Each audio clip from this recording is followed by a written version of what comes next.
심리학의 핵심은 사람의 마음을 어떻게 작동하는 것일까 하는 질문입니다.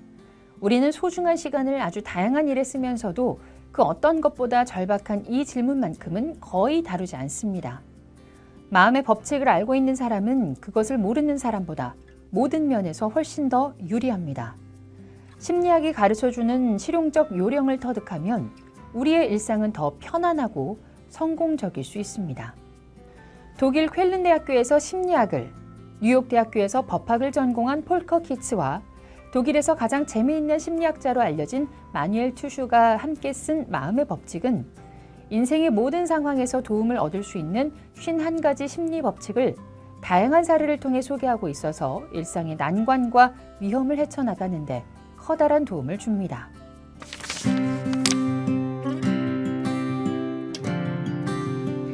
틀을 새롭게 함이란 뜻의 리프레이밍은 사건을 다른 관점에서 바라보고 새로운 의미를 부여하는 것을 의미합니다. 별 볼 일 없는 그림이라도 액자의 테두리를 바꾸는 것만으로도 작품의 가치가 달라 보이는 것처럼 지금까지의 낡은 테두리를 버리면 전혀 새로운 일상이 열립니다. 이를테면 중요한 회의가 있는 날 버스를 놓쳐서 곤란한 지경에 처하면 까짓 거 별거 아니야. 다음 버스를 기다리는 동안 미진한 회의 준비나 하자라고 새로운 의미를 부여하는 것이 리프레이밍입니다. 물론 리프레이밍이 일어난 사건을 바꾸지는 못합니다. 그러나 앞으로의 일을 가로막는 부정적인 생각을 바꾸도록 도와줍니다. 이것이 곧 내 힘으로 사는 인생과 다른 힘에 끌려다니는 인생의 결정적 차이입니다. 로마의 스토아 철학자 에픽테토스는 우리를 불안하게 만드는 것은 사물이나 사건이 아니다. 그것을 바라보는 우리의 생각이 불안의 원인이다. 라고 했습니다. 리프레이밍은 부정적인 사건을 받아들이면서 그것을 삶의 동력으로 바꾸는 효과적인 방법입니다.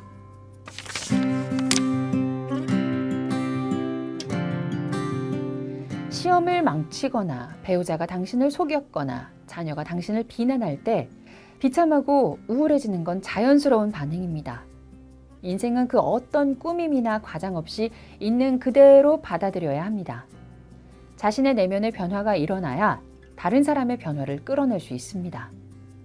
미국의 심리학자 실반 톰킨스는 우리의 감정 체험이 표정에 영향을 받는다는 이른바 안면 피드백 이론을 발표했습니다. 이 이론의 요지는 기분이 좋을 때만 웃는 게 아니라 웃음으로써 기분을 좋게 만들 수 있다는 것입니다. 퇴근하고 집으로 돌아왔을 때 환하게 맞아주는 가족의 얼굴이 보고 싶다면, 나아가 모든 사람이 당신을 환영해 주기를 바란다면 입꼬리를 살짝 들어주는 기계적인 움직임만으로도 충분합니다. 입꼬리만 올려줘도 우리의 두뇌는 좋은 느낌을 저절로 만들어냅니다. 이런 효과는 실험을 통해서도 입증됐습니다. 놀라운 사실은 이런 표정 변화가 다른 사람과의 관계를 편안하고 만족스러운 방향으로 이끈다는 사실입니다. 즉, 당신의 표정이 상대의 태도를 바꾼다는 것입니다. 웃음과 기쁨은 전염성이 강합니다. 친절함, 상냥함, 공손함, 존중으로 이득을 보는 쪽은 바로 당신 자신입니다. 웃음 없이 지낸 하루는 잃어버린 하루이다 라는 찰리 채플린의 말은 안면 피드백 이론의 유용성을 잘 설명해 줍니다.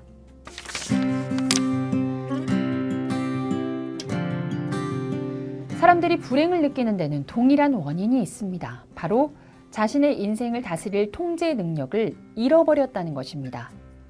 무기력하고 답답하고 꼭두각시처럼 조종당하고 있다는 기분은 인간을 불행하게 할 뿐만 아니라 심지어 심장마비와 우울증 같은 병까지 부를 수 있습니다.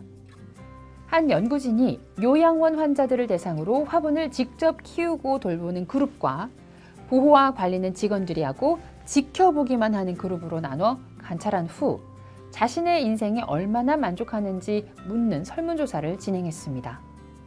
결과는 직접 결정해서 움직인 그룹이 그러지 않은 그룹보다 훨씬 높았습니다. 또 더욱 놀라운 점은 1년 반 뒤에 이 작은 결정권을 가진 그룹의 사망률은 15%였던 반면 다른 그룹은 30%에 달했다는 것입니다. 직장에서 언제나 소극적인 태도로 임했다면 어느 순간 그거 제가 해볼게요 라고 말하거나 늘 자신의 문제로 투정 부리는 애인 때문에 시간을 허비한다면 이제 나를 위한 시간을 가질게 라는 말을 해서 자기 통제권을 회복하는 것이 중요합니다. 물론 이런 작은 일들로 세상을 바꿀 수 있는 건 아닙니다. 핵심은 당신이 맛보는 행복감입니다. 작은 조각이나마 인생의 통제권을 회복했다는 행복감을 가짐으로써 당신의 수명은 몇 년 더 늘어날 수 있습니다.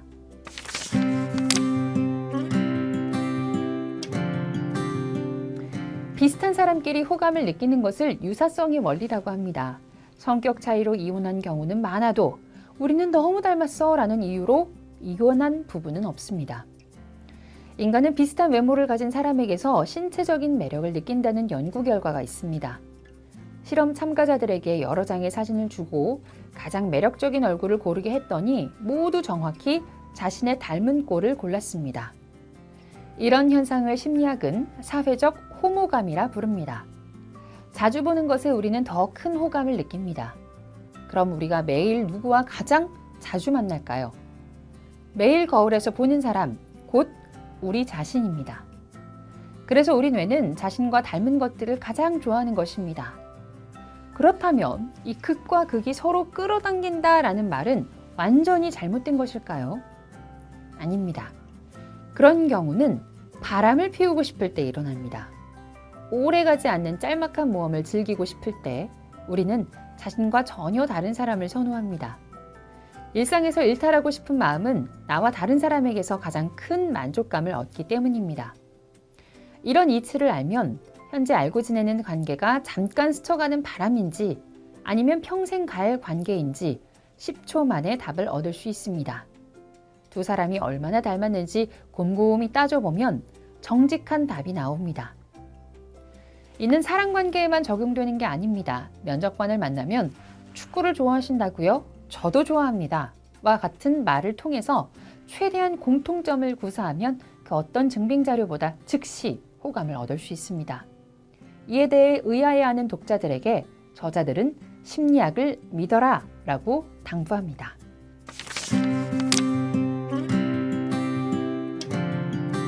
누군가 공공장소에서 강탈을 당할 때 주변에 사람이 많았음에도 아무도 도울 생각을 하지 않는 현상을 방관자 효과 또는 제노비스 신드롬이라고 합니다.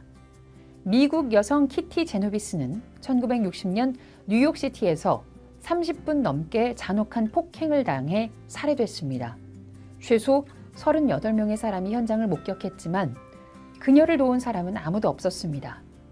비상 상황에서는 고민할 시간도 촉박합니다.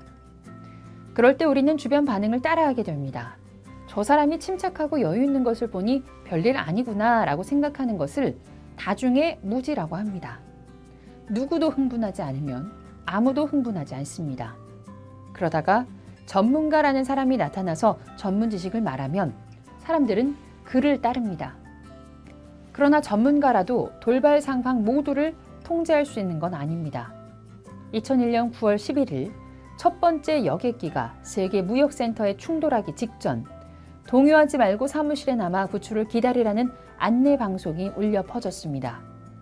비상사태에 따른 매뉴얼이었고 전문가도 그것을 따르는 게 좋다고 강조했습니다. 사무실에 남은 사람은 단 한 명도 살아남지 못했고 자신의 본능과 감각을 믿었던 사람들은 살아남았습니다. 위험에 빠진 사람이 도움을 청해도 대중이 아무 일도 없듯이 행동하는 현상을 책임감 분산이라고 합니다. 주변에 사람이 많을수록 피해자를 도와야 한다는 책임이 분산되는 현상입니다. 저자는 위기 상황에서 자신의 목숨을 구해주는 것은 본능적인 감각이며 만약 당신이 피해자라면 거기 회색 넥타이 매신 분 경찰 좀 불러주세요 라고 정확하게 한 사람을 지목해 책임감 분산을 막아야 한다고 강조합니다. 방관자 효과를 알면 자신과 다른 사람의 생명을 구할 수 있습니다.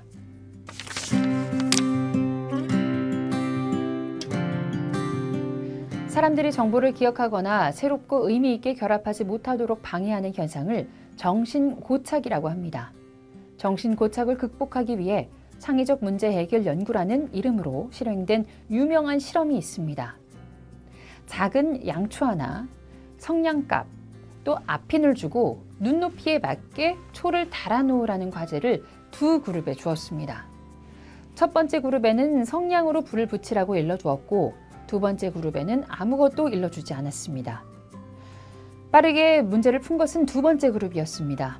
그들은 아핀으로 성냥갑을 벽에 고정해 받침대로 사용했고 그 위에 초를 세워서 불을 붙였습니다. 첫 번째 그룹은 양초를 그대로 벽에 고정하려고 여러 가지 시도를 했지만 실패했습니다. 이들에게는 이른바 정신적 블로킹이 일어난 것입니다. 성냥갑을 성냥을 넣어두는 통으로만 본 탓에 일어나는 정신적 블로킹을 심리학은 기능 고착이라고 합니다.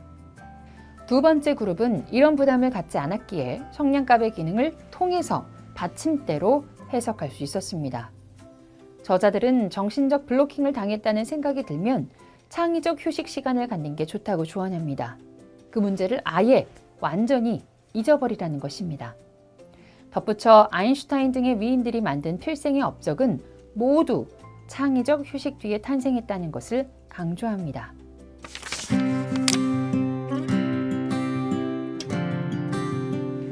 심리학 관련 책들은 무수히 쏟아져 나오고 있지만 대중에게 쓸모있는 행동 지침을 제시해주는 책은 많지 않습니다. 아마존 베스트셀러 심리학 분야에서 60주 연속 1위를 기록했고 전 세계적으로 100만 부 이상이 팔린 이 책은 뻔하고 진부한 조언이 아닌 실험으로 증명된 51가지 심리 법칙들을 구체적인 사례와 함께 쉽고 재미있게 설명해 독자들이 갖는 궁금증을 명쾌하게 풀어줍니다.